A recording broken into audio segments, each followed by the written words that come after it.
ꯑꯩꯈꯣꯏꯒꯤ ꯃꯅꯤꯄꯨꯔꯤ ꯃꯨꯁꯂꯤꯝ ꯄꯥꯡꯒꯜ ꯍꯥꯏꯅ ꯈꯪꯅꯔꯤꯕ ꯖꯥꯇꯤ ꯑꯁꯤꯗ ꯏꯕꯒꯤ ꯀꯜꯆꯔꯁꯤ ꯂꯩꯇꯦ. ꯏꯕꯒꯤ ꯀꯜꯆꯔꯁꯤ ꯂꯩꯇꯦ. ꯈꯨꯗꯝ ꯑꯣꯏꯅ ꯍꯧꯖꯤꯛ ꯑꯩꯈꯣꯏꯒꯤ ꯃꯃꯥꯡꯗ ꯌꯥꯝꯅ ꯃꯔꯤꯛ ꯆꯨꯝꯅ ꯌꯥꯝꯅ ꯒꯦꯔꯥ ꯌꯥꯝꯅ ꯂꯨꯊꯔꯕ ꯐꯤꯂꯣꯁꯣꯐꯤ ꯗꯔꯁꯟ ꯐꯜꯁꯐꯥꯒ ꯂꯣꯏꯅꯅ ꯉꯥꯡꯕꯤꯈꯤꯕ ꯃꯨꯐꯇꯤ ꯁꯥꯍꯤꯕꯀꯤ ꯋꯥꯐꯝꯁꯤꯡ ꯑꯩꯈꯣꯏ ꯈꯨꯖꯣꯛ ꯑꯃꯠꯇꯅꯦꯕ ꯇꯥꯔꯤꯁꯤ. ꯑꯩꯈꯣꯏ ꯈꯨꯖꯣꯛ ꯑꯃꯠꯇꯅꯦꯕ. ꯀꯩꯒꯨꯝꯕ ꯃꯁꯤ ꯋꯥꯔꯦꯡ ꯑꯃꯗ नत्रगा लाइक अमोने थमलंगदे कयम यामना हाइबति मतंगो लोइने लेबदमने मसिगी पोच मयम सिंतापो सही कया तमुरे अइकोइ नेंगले अइकोइ अल्लाह ताला ना अदु ममकन मथेन दी ग्यावक सिंदु पिबिरे तोडु सो अइकोइ कबरदा मदु सु योंजिल लगा पुदुना चक्रे मसिगी चाकमते अइ बमोइना को जरुबगी मचाबि जाओ खुदम ओइना मद्रसादगी देवपंदगी बोइरो अमदगी बोइरो मफमसिगी मद्रसासिगी देवपंदसिगी युमसि तंखायमा मफम मखरा अयाम सरु खुरुद चखरबनी नोइगे मनिपुरी ममानदगी इन हाइबो अइकोइ दु होतबा अंगोतबा अइकोइ मनि मकों थिरुबदा मदुगी ताता मकोइ करि थमलमगे हाइबदु फांगमो मनदे मदु मजाकमन दु करि ममोदा लारिकम इबिरम लगदे अइकोइ होजि थेंगदबनि फंगदबनि असल मदाना साहबना लाइक इबिरम मदाना साहबना हाइनी जो वापो मम्मा हाइना रोतबजे मदुदी आइगी पुंसीदा खजि खजि खोंजिन जबोबा थेंगना जखिबा मचाक सिंगदुना लारिक अमा ओइना पुथोकपनि मसिबु पुंसीबु ममल लेक्सिन बकौय मतंबु ममल लेक्सिन बकौय अइखोइगा खांग हाइना मयाम मसिना शिगुम्बा मतंग लोइना मतंग सिंगदु लंबा याबा मतंगे पुकैदा हचिलंबा याबा पोसिंग असे थवांग तौदिसे मसि तौसि हाइबसे आइगी प्रस्तावनी आइगी रिक्वेस्टनी आइगी हाइजबनि अइखोइदि इबदा यामना हाइसिंगदबा टैलेंट मरोंदा प्रतिभा गलोनि नटोपा अदुसु मदक्ता मद्रसादगी सांगम मसिंग तमुरबा अइखोइगे आलिम उलमासिंगी मरक्ता इबा कोरों पाइबनि थाबासे पाइकपिनबा अदुवलबदि अइखोइगे मणिपुर मुस्लिम सिंगी इस्लामी वांगरबा पुपैसे लारिको फोंदोकुना अइखोइगे मणिपुरगी सेक्यारि पुपैदा खुदोर Memon तोंगने यंबि अइखोइगे थांगरिबा लेमिंदरिबा मैति जातिगी phone खतमै पुदोकजगे deputy director ओइबिरम archive की अबु कलाम साहिब तो महान हाई महात्ता अइखोइगे पुरदा इमराज हाइना संस्थान सेमदा मणिपुरी मुस्लिम की पुवारी इतिहास का मरी लेना सिंचे खोंजिन न ओनर ये कोई हे इरमन को खोंजिन करिदु हाइबको हौजिकते अइखोगी इतिहास से मिनम में गरांग लाकनी न तो सो तांचु न ओफम की थारम लाय इको इतिहास मुथक ओनर ये कम्युनिटी या तो रेखा ता हंगे मांगन के हाइरगा की मांगे हम इतिहास आन मुथक तम दे अदु खोंजिन न ओनर ये कोई मान हाइबो फुरा हाइए मैते हाइबा जाति से मोय करि उठे हाय पुया लिसिंगनि की मदक लइने मोगी करे हाइबो पुया लिसिंगनि की मदक लइबा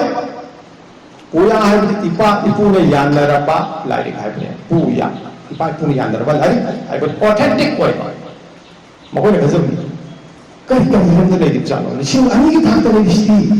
ओय चिंगाबु बिसु चिंगारो लाइक लइए लम ममिन थोन बगिसु लमिन लोन लहिना लागी लइए थौ अदगी लोन फंग फंग थौ मंगन बखंदे मोना थबक करम हाइना थौ बांथो तदे हाय बसिगी मतान सं थौ हाइना लागी लइए हिरम खुदमक लागी लइए बसिंगनि मत लइक लागी याम है मकोई इबी कल्चर लइ रिसर्च की कल्चर लइ रिसर्च की पोचिंग से मखाता बा नसल सिंगा सुरो सिंगा थमम नबगी मचाक लइ अइखोइदि की तबजगदु अइखोइगी मकोइ मिसाल मकोइ खुदपद अइखोइ पीरे अदुन अइखोइगी मरके इबगे कल्चर से या मवाली सिनि नाउसिंग असेंबा अदुगुम्बा चाफटपा मतिक मगुल लइबा कोममा फुरुपमा हाइबसे मागी साहित्य से चाफटकदबनेबा उर्दूदा इस्लाम की बो ओइरो इरम खुदिंग मक्ता फंगदबा लारिक लइत्रे हाइबसे अइखोइ सही ngasi चैत्र 35 कुनि ममांग ताबदा अक्टन नुआइ को पिक्तले दमोइसिदा ओ उर्दूसिदा याम लइखबा अदुदि फरे अइखोइसु मणिपुरदा मणिपुरी अमो ओइना लइरबनिना अइखोइगी इरोनसिदा अइखोइगी लारिक करिने वहांगम करि हाइनि बिको एमए तमुरम मतुंग पीएचडी की रिसर्च की मतांग सिदे Islam yang matang dari research tahu lima saat ini sih ini macam cerita si phang itu benar. Awal boleh mukti satu nanti lain aku nak tu sulai aku nak pilih apa boleh pilih aku ini satra phauba research ki macam lain tapi tu atau buat cancer ki research tahu mereka maklum na जो फक्त बहुत लगे तो आई कोई ना मसा अब हम टीवी से अरे बड़े खंबीर नो राहे निजात मुंशी की लंबी ओई बत्ता नत्ता ना कोई कम्युनिटी तना ता काना बानु नत्ता नत्ता कल इवा सातरा सातवी सिंह सु अतो को कम्युनिटी सिंह सु काना पी करने से अदुना मसिगी इवगे मसम फोटो पे कल्चर से आई कोई द लाइदना लाइगा बने अदुगा लाइफ फादे सिंह थोड़ा मामा सिंह से मसीना लाली इवा सिंह लाली इनिंबगी इधर में पी रखनी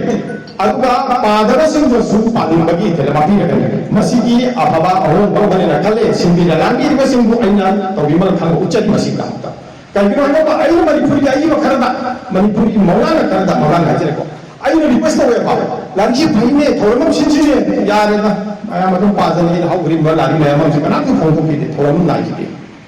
थोड़ा हम लाइक की तरह बता बता ये बात थोड़ा लाइक बचना एक कोई द पानी बगी इनिंग बगी इधर में पी बोला Mona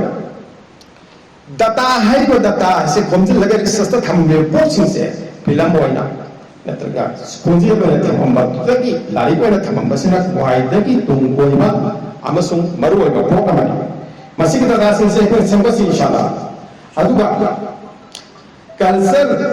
natraga cancer ni tuno ko sahitya se literature se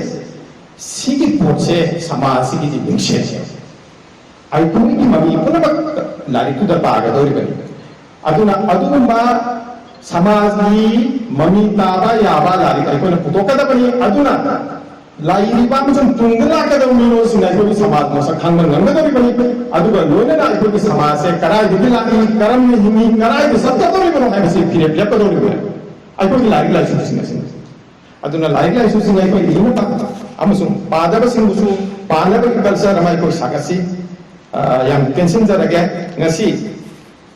topic samadagi hena yaw ba samada tara yaw ba aduga yamna machang oi ba larika ma manipuri saitya da ai islam muslim sing pangal sing marakta ta ai manipuri saitya da tin sallah manipuri saitya gi putai da choba khudo la mo baira bani wahai likpa topic den den iba matang chana bala ni kamani na lagjai masina kana ba soidana phangangani haina se thajai la taala na ibiriba hazratku amadi makhata usandari ibidona somaina ekoi parmatta kudon tamba man bi oisenu adu dua ju pijari adu berben kita tangda ya assalamualaikum warahmatullahi wabarakatuh